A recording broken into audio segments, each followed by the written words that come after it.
good tips for you. All right, well, thanks for coming, everybody. Again, my name is Danielle Sport. I'm a Western Michigan University dietetic intern doing a 6-week rotation at Michigan State University Extension. And my topic today is called More Nutrients for Your Food Dollar. So today we're going to look at what kind of food can we get for our food dollar that's healthy for us. So I just want to remind you that Michigan State University is an equal opportunity employer, and we do not discriminate against anybody. Everybody is welcome to our classes, and we encourage everybody to come. So with that said, I want everybody to take a look at the food that I have up here. Does anybody see something that maybe is in your freezer or your cupboard or your fridge right now? Or maybe something that you had for lunch yesterday, okay?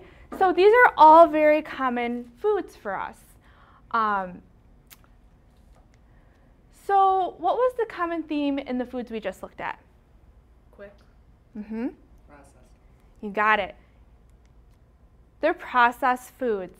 So just to remind you, a processed food is anything that comes in a package, a box, or a can, okay? So the big question is, how can we reduce these processed foods in our meals or our diets or in our daily lives? I underline the word reduce because we're never going to be able to eliminate them for the most part, all right? We're going to reduce them but not eliminate. So today we're going to look at processed foods versus semi-homemade foods. The big question is, are you getting more nutrients for your dollar by buying processed packaged foods? So we're going to look at ingredients. What ingredients are in your packaged foods? Do you recognize all the ingredients in your packaged foods? Okay, that's really important. How many ingredients is that processed food made out of? Can you even count on your hands how many? Nutrition label. Are processed foods more nutritious or less nutritious than a semi-homemade food? We're going to look at that today. Specifically, we're going to look at the fat and the sodium in processed foods, okay? We're also going to look at the prices. Is it more worth for our food dollar to buy processed foods, or is it better for us to buy whole foods such as, you know, meat, whole grains, whole vegetables? Is that better in price? And then we're going to look at time. Yes, it takes less time to put a packaged, you know, lunch entree into the microwave and microwave it for 2 minutes and 30 seconds rather than making an entire homemade meal. But, you know, maybe it's not. Maybe actually making a homemade meal is less time. So we're going to look at that as well. So on which side are we getting more nutrients for our food dollar? Remember, that's the big question. Is it on that side with the frozen dinner, or is it on this side with the homemade dinner? Our French fries, are we getting more nutrients in frozen French fries, or are we getting more nutrients in homemade French fries? Canned stir fry. Does everybody know what I'm talking about when I say canned stir fry? The kind of stir fry that the sauce is separate from the vegetables? Yeah, that's what we're going to look at today. Versus a homemade stir fry where we picked out all of our own vegetables and put it into our stir fry. And then the last thing we're going to look at is a frozen blueberry pie. Are we getting more nutrients in the frozen blueberry pie, or are we getting it in a homemade blueberry cobbler? But first, we need to talk about qualities needed for a healthy meal. Ideas. We have to have an idea for a healthy meal. If we don't have any ideas, we don't really have a meal, right? Time. We need time to make our ideas, all right? So if we have a great idea, but we have no time to make it, we still have no meal. Money. We need money to make our idea, all right? So that's also a very important aspect in making a healthy meal. So what are some barriers, okay? Because we all know that making healthy meals isn't just super easy. We always have something in our lives that comes between it. So who has children? Yep. What do your children need or want from you when you either get out of work or when they get out of school? Well, maybe they need to be run to soccer practice or baseball practice, or maybe their teacher sent home a lot of homework. Or, you know, they need to be picked up from daycare or from the after-school babysitter. So that's kind of a barrier to making a healthy meal. Working late. Who works 8 to 5 every single day consistently? Or do some of us work maybe 8 to 6? Or some of us work 8 to 7? Or maybe we work second shift, or maybe we work third shift. We all work different, so we don't always have that consistent, I get home from work, I can make a healthy meal. Tight budget. The economy's kind of tight. I feel like we're all kind of feeling that, you know, we all don't have just money to spend on whatever we want. Sometimes we have a budget for the week. And tired. Who feels like they're tired 24/7? No matter what time they go to bed, no matter what time they get up in the morning, they're still tired.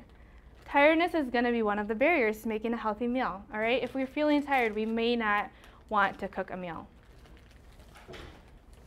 So all my foods were priced at Save-A-Lot. I think that we either shop at Save-A-Lot or we know people that do shop at Save-A-Lot. So let's start comparing. Remember, we're going to look at time, money, ingredients, and nutrition in the nutrition label, all right? So, Banquet Entrée. So I picked this entree out, and I circled what it's called. It's called a boneless pork rib shaped patty meal. Okay, first of all, it's shaped into a rib. So we know right there that it's not truly a rib, and that should scare us, okay? So the ingredients in our pork patty, look at the ingredients at the bottom. It says ribbed shaped pork patty, and the ingredients in this pork patty is pork, water, fortified soy protein concentrate. Would you have looked, when you looked at that entree, would you have known that it's made out of soy? No. I wouldn't have. So think about that. Are we really getting our money's worth? We're not even getting a complete pork patty. It's pork and soy. So maybe the package should say a boneless pork / soy rib. So that's a good thing to think about. And exactly. So I just want to point out that I actually did not put all the ingredients on my slide here because there were so many ingredients. I couldn't do it. So our homemade dinner. So what I did is I went to the store and I looked at a whole chicken, and I costed a whole chicken out because I thought to myself, I can use part of this chicken tonight for dinner, and then I can use another part of the chicken tomorrow for lunch, and then I can make soup with the bones and whatever else is on the chicken. So we're getting 3 meals out of our chicken. I took the chicken and I roasted it with herbs, and then I made my own homemade mashed potatoes. I took potatoes and I mixed it with margarine, skim milk, and herbs. All right, very simple ingredients. We know what's in our ingredients. And then I steamed some broccoli as my vegetable. Yes, it took a little bit more time than it would have to microwave that entree. But how many ingredients did we use? Well, we used chicken, herbs, potatoes, margarine, skim milk, more herbs, and broccoli, and then maybe Parmesan cheese if we wanted it. We know what we're eating. I think that's so important. So, is what we're eating, is this more nutritious for us than the Banquet boneless pork ribs? Well, this is my nutrition comparison. Let's start with the price. It's $2.49 for a serving, okay? So that whole entree was $2.49. For a serving for my chicken dinner, I calculated it to be about $1 per serving because we bought whole products and we were able to split it up. If you go back to this slide, I just want to point this out here. Notice that the two things that accompany the pork rib is corn and starch. So we have 2 starches right here. So technically, it's not even a correct meal put together. Whereas in mine, I have broccoli and a starch, so a vegetable and a starch, so a correct plate. All right, so let's look at the fat. All of the fat is in red. We have 11 grams in my Banquet boneless pork rib. We have 6 grams in my chicken dinner. We have a total of 4 grams of saturated fat compared to 1 gram of saturated fat. So we're already doing good on fat here, okay? In my chicken dinner, I have less fat, and that's what our goal should be.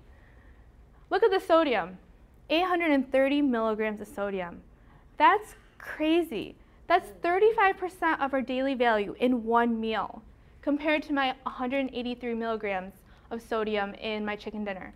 But if you go back, do you see any salt in my ingredients?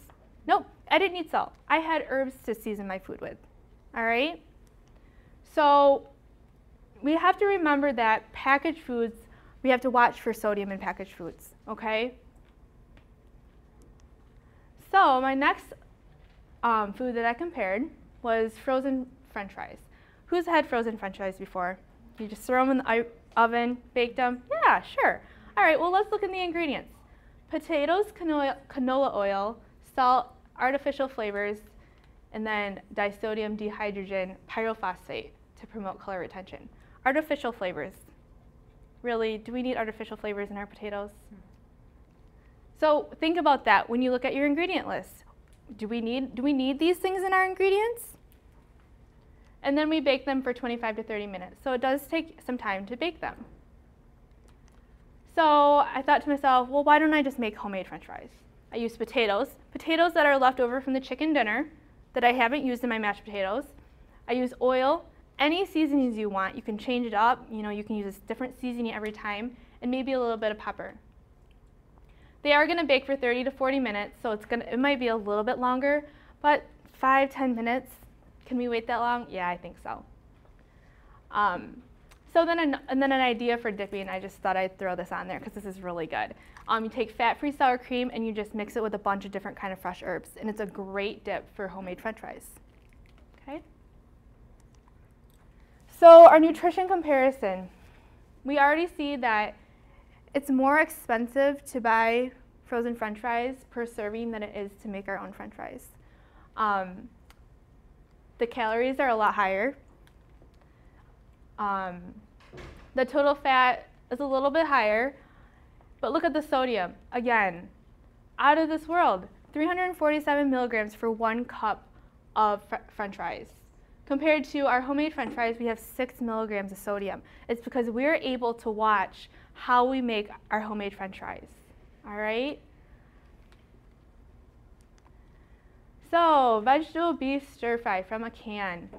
I just want to tell you that all the ingredients that are in the brown font are the sauce ingredients, okay? The can of sauce comes separately from the can of vegetables, all right? So, how many times do you see the word salt or sodium in this sauce? I think 7 times, okay? So we already know that our brown sauce is literally a salt bath for our vegetables, all right? Does anybody know what sodium phosphate is? I didn't either until I Googled it.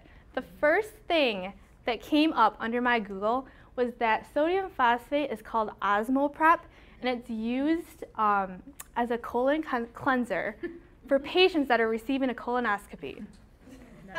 So I was just shocked at that. So that's interesting. So I urge you to look for that word in your packaged foods because it's basically a laxative. And it's also, if you look at the ingredients, it goes beef broth, cooked seasoned roast beef. Sodium phosphate is in the cooked seasoned roast beef, so it's one of the higher ingredients in this ingredient list, okay? Another thing to look at too is the cooked seasoned roast beef is made out of beef, water, and hydrolyzed soy protein. Again, it's not even made out of complete beef, all right? So we gotta be careful of that. What are we paying for? Are we paying for beef or are we paying for soy protein and beef? So my vegetables, I personally think that this is a great source of vegetables. There are, you know, a lot of different varieties, but what happens to this nutrient content of these vegetables as soon as we mix it with the salt? It kind of ruins it for us. So, if we did decide that we wanted to eat this, I would recommend not mixing those two together, okay? It's funny to me because it says less than 2% of salt, like they're protecting us from something. But then as soon as we mix it with the salt bath, our salt goes up. So, homemade stir fry. Who's made a homemade stir fry before? Yeah. We can choose whatever vegetables we want. We don't have to choose these vegetables, but these are the vegetables I thought would be good in my stir fry. We can choose whatever's left over in our fridges. And we can, you know what, you don't even have to use oil. You can actually just use a little bit of low sodium chicken broth and mix it and stir fry it that way, okay? So we have low sodium soy sauce and ground ginger as well in our stir fry. And What do vegetables that have been in a can, what do they sometimes look like? Yeah, they're kind of mushy and they're kind of soggy. So we can control our vegetable texture by making it ourselves. All right? Nutrition comparison. It's a little bit more expensive to get the canned vegetable stir fry than it is to make it ourselves. But let's go down to the sodium because, again, that is a huge factor here. 800 milligrams of sodium, so 33%. That's, well, we know why, because we just saw how many times the word sodium is in this can of sauce. All right? And another thing that I wanted to point out is look at the fiber in the homemade vegetable stir fry. 4 grams of fiber versus 2 grams of fiber. So we're already adding more fiber to our diet by making it ourselves. So we're being a little bit more nutritious. So my last thing that I wanted to compare is a frozen blueberry pie. And I want to tell you a story. Okay, so imagine that you're getting together with your relatives for Thanksgiving. And they're like, just bring a dessert. That's all you need to do is bring a dessert. And you're like, no problem. I can bring a dessert. That's awesome. Easy enough. Wednesday rolls around. You end up working late. Your kids have something going on at school. And Thursday comes around and you forgot to make a dessert or you forgot to work on the dessert. So you think to yourself, well, I'll just drive to the nearest store and I'll pick up a dessert and then I'll come home and I'll be all set. So you go to the store, whatever store is open on Thanksgiving Day, and you pick up a pie because pie is appropriate for Thanksgiving. So you come home and you look at the back of the package and it says bake 55 to 60 minutes. So you've driven to the store, you've come home from the store, and now you have to bake it for another hour. So what is that, maybe an hour and a half of time right there?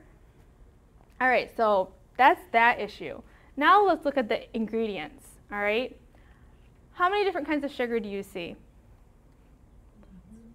How many times do you see a kind of sugar? 3 times. Yep, corn syrup, high fructose corn syrup, and sugar. And because they're all different kinds of sugars, they have to be all listed separately, all right? So right now we already know that there's a lot of sugar in our pie. Another thing I wanted to point out was, look where the vegetable oil is. It goes blueberries, enriched flour, and then all the ingredients that are in the rich flour, and then water and vegetable oil. Vegetable oil is the 4th ingredient in this pie. So that seems pretty extreme too, don't you think? So now we know for next time, what could we do? We could make our own homemade blueberry cobbler. In this cobbler, it only has the fruit bottom part and then a top crust. We have flour, baking powder, salt, non-fat dry milk powder, shortening, egg, and sugar. Okay? Those are the only ingredients that are in our top crust. Okay? Then for the blueberry pie filling, we have blueberries, corn syrup, water, modified food starch, and citric acid. How many kinds of sugar do you see in the blueberry pie filling? Just the one. You know, just the corn syrup, okay? And let's say you don't have any blueberry pie filling on hand. What if you just made your own blueberry pie filling? You know, you put, I don't know, if you guys had some frozen blueberries and you just put them in the bottom pan, maybe sprinkled some sugar on it, then you'd be all set. You wouldn't even need all those extra ingredients. It does take a little bit of time, but it only requires 30 minutes of baking. That's already cutting your time in half, all right, compared to the blueberry pie. So our nutrition comparison. It's definitely more expensive to buy a packaged blueberry pie than it is to make your own. Look at the calories. Look how many calories there are in 1/6. So picture a pie and then cut it into 6 pieces. That's all you get, and you already have 350 calories. All right? Look at the fat. 16 grams compared to 5 grams. Well, we know that vegetable oil is the 4th highest ingredient. So, you know, that's probably where our fat is coming from. And then saturated fat is 7 grams compared to 1 gram of saturated fat in our homemade blueberry cobbler. Sodium, again, really high, 370 milligrams compared to 29 milligrams. Yep. And then for people, who has somebody that they know that, or a relative that's diabetic? Yep. So this is going to be really important for them because look how many grams of carbohydrates is in this frozen pie. 50 grams compared to our homemade blueberry cobbler, which only has 32. So your relative might not even want to eat that piece of pie because there's so much sugar and so many carbs in there, okay? And they might be more apt to eat something that has a little bit less, all right? So I think here we can see that it really is better to make our own our own dessert here, okay? The nutrition is a lot better, the price is a lot better, yeah. So maybe you're looking at me and you're thinking, okay, it seems like a lot of work. Well, I'm going to tell you some ideas how not to let this become a chore for you. Who has kids? Who have kids that are of age to be able to help make dinner? Okay? Your kids are eating the food. They should be able to help prepare the food. You know, have them set the table, or have them make a garden salad, or have them make the dessert. You know, this is good for them, okay? Share the meal planning responsibilities. If your kids are of age, have them make a menu for a day. Have them find all the ingredients in the house and write down a menu or an ingredient list of the ingredients that they don't have. Because not only are they helping you, but you're also giving them life lessons, because they're not always going to live at home, or hopefully maybe they are, maybe they're not. But when they move out, they're not always going to have you there to make their food for them. They're going to have to figure this out on their own. So why not start them early with nutritious eating? All right, big question. Who likes to grocery shop? Okay, you like to, wow, that's great. Who doesn't like to grocery shop? Yep. So for you that like to grocery shop, I think that's awesome. You can come to my house and do my grocery shopping. For the rest of you who don't like to grocery shop, share the grocery shopping with somebody else. Don't let it become your only responsibility, okay? Or if you have kids, give them an item to go look for in the store and have them bring that item back to you. That way you're not going all over the store and they're able to contribute to this grocery list, okay? Then most importantly, plan ahead, all right? By planning ahead, we can get our menu written for the week. We know what days we might have to work late, or we know what days the kids have some sort of practice that we're gonna have to run them to, and we can already plan ahead, maybe prepping some of the dinner, you know, the day before, so that we're not running to a fast food place, or we're not running to the store to get a frozen pizza, okay? So by planning ahead, we can increase our intake of whole grains, fruits, and vegetables.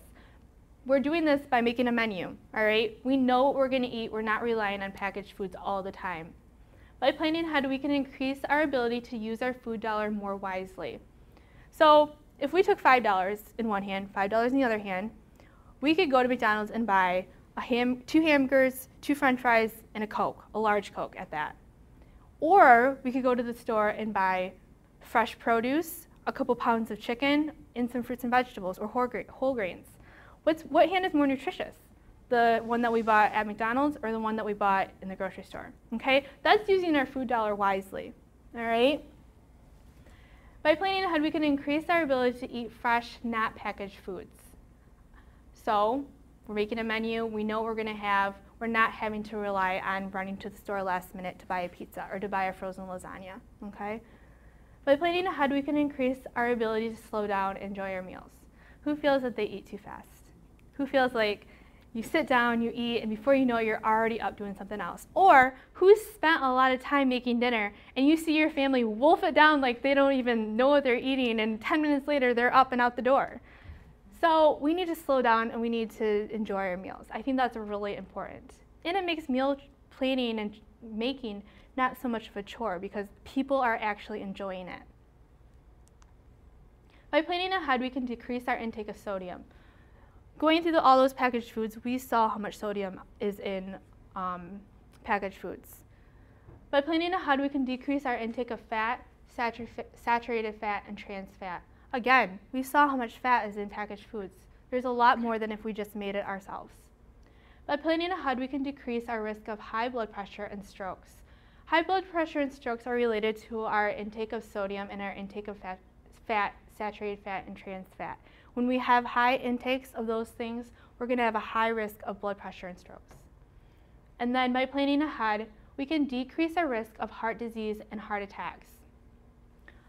Again, heart disease and heart attacks, the risk of them is also associated with our intake of salt, fat, saturated fat, and trans fat, okay? So did you know that in 2006, 631,636 people died from heart disease? In 2010, the estimated cost was $316.4 billion. So that money included healthcare, prescriptions, and also any productivity time that was lost. You know, somebody had a heart attack, they're recovering in the hospital. So all their work productivity, that's counted in that money right there, okay? Every year, 785,000 people have their first heart attack. That's a lot of first heart attacks every single year. For high blood pressure, so if I 1, 2, 3, 1, 2, 3, you all have high blood pressure. 1 in 3 people in the United States has high blood pressure. That's a lot of people. In 2010, the estimated cost was $76.6 billion, again in healthcare, prescriptions, and lost productivity time. So who knows somebody that has heart disease or high blood pressure? Yeah, I think we all know somebody, okay? Wouldn't we rather spend our dollars on something else, especially since we know that these are preventable? I know I would. So why am I concentrating on heart disease and high blood pressure and sodium and fat? Well, according to the 2010 dietary guidelines that were just released, areas of concern is sodium and fat. And I apologize to people if there's anybody eating your lunch, but this is what a coronary artery looks like that's been blocked by plaque. And plaque is basically fat. So we're trying to shove our blood through that hole that's like half the times of what it's supposed to be. So sodium. So the recommended sodium intake is actually different for 2 groups of people. In one hand, we have a group of people that should be eating about 1,500 milligrams per day. That's anyone that's 51 years of age or older, African Americans, or individuals with hypertension, diabetes, or chronic kidney disease. That's half of the American population. The other half is 2,300 milligrams. So that's the other 50% of Americans. But keep in mind, the average American eats about 3,400 milligrams of sodium per day, all right? So for the people that are in the 2,300 milligram group, we're not even eating 2,300 milligrams. We're eating way over that. And where are we getting all the sodium? Well, let's say we all go out to dinner tonight. We can increase our sodium intake up to 4,000 milligrams by just eating out. So that tells us why the average is so high and why we're eating so much sodium. So what are the top food sources of sodium? Okay, the 4 things that I picked out are the 4 major things that we need to concentrate on. Did anybody know that yeast breads have a lot of sodium in them? I didn't know that actually, but that's 7.3%, stands alone. So that's a pretty high percentage of where a lot of our sodium is coming from. Chicken and chicken dishes, I think it kind of depends on how we make our chicken dishes. Because when I made mine, it didn't have a lot of sodium, but apparently 6.8% of our sodium is coming from that. Probably prepared chicken meals. Yep. Or like breaded chicken, or things like that. Pasta and pasta dishes, same thing. I think it's how it's prepared or where we're getting it from packaged meals or from eating out. I'm sure there's a lot of sodium in any of the pasta that we eat when we eat out. Pizza, 6.3%. So I want to tell you that that comes from freezer pizza, that comes from semi-homemade pizza, and that comes from pizza that you might get at a restaurant. So any kind of pizza is a huge source of sodium. Fat. So for the 2010 dietary guidelines for Americans, it says that the total fat intake should be about 20 to 35% of calories for adults. Or we can say, if we like to see things in grams, about 44 to 78 grams of fat, okay? For saturated fat intake, it's less than 10% of calories. But that saturated fat, that less than 10% of calories, is included in the total fat. It doesn't stand alone. It's not total fat and then saturated fat. It's saturated fat in total fat. So the 22 grams belongs in that 44 to 78 grams for our total fat. Okay? It's not 44 plus 22 or 78 plus 22. It's included. All right? Cholesterol. Who knows somebody with high cholesterol? Yep. Our cholesterol intake should be about 300 milligrams per day. And of course, trans fat, we all know, keep as low as we possibly can, okay? But you're looking at me and you're like, I always watch how much butter I use. I know I'm not supposed to use a lot of butter. Look at my food guide pyramid here. It says the food pyramid now with extra cheese. Regular cheese is one of the biggest sources of saturated fat, all right? Who's looked at the back of a cheese label before?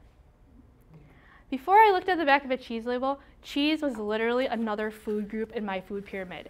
It was the 5 food groups plus cheese. And then I looked at it and I saw there's a lot of saturated fat for one piece of cheese. So I decided to back off cheese a little bit. Pizza. Who likes pizza? Who likes pizza with no cheese on it? Do you know anybody that doesn't like cheese on their pizza? Okay, all right. Who likes extra cheese on their pizza? All right, so by putting extra cheese on our pizza, what are we doing? We're increasing our saturated fat, all right? Because we know that regular cheese has a lot of saturated fat. So what's my next group here that consists of a lot of saturated fat? Grain-based desserts. What do you think of when you think of grain-based dessert? Brownies, cake. What about those ginormous muffins that you see in a bakery? Those have a lot of saturated fat too, and a lot of people will eat those as desserts, so we have to keep that in mind. What about dairy desserts? What do you think about? Ice cream? How about a big ice cream cake? Or how about an ice cream sundae or a chocolate milkshake? Yep, a lot of saturated fat in that, okay? So I've come to the end of my presentation. I just want to quickly sum it up. We learned today that processed foods are not necessarily cheaper, they're not necessarily shorter in time preparation, and they're not necessarily healthier with recognizable ingredients, okay, than semi-homemade foods. We also learned today that heart disease, heart attacks, and high blood pressure are all contributed by fat and sodium, all right? And we know that fat and sodium is something that we can control in our diets by what we eat. So we can hopefully lower this risk in ourselves. And then we also learned today that fat and sodium are areas of concern according to the 2010 Dietary Guidelines for Americans. And by looking at those packaged foods, I think we can see how they would come to that conclusion. So I do challenge you, the next time you go to the grocery store, pretend there's somebody that might do an audit on your grocery cart. What's in your grocery cart? Are we still picking up a lot of processed foods, or are we going more toward the whole grains, the fruits, the vegetables, and the meat? So thank you so much for coming and listening to me. I appreciate it. Does anyone have questions?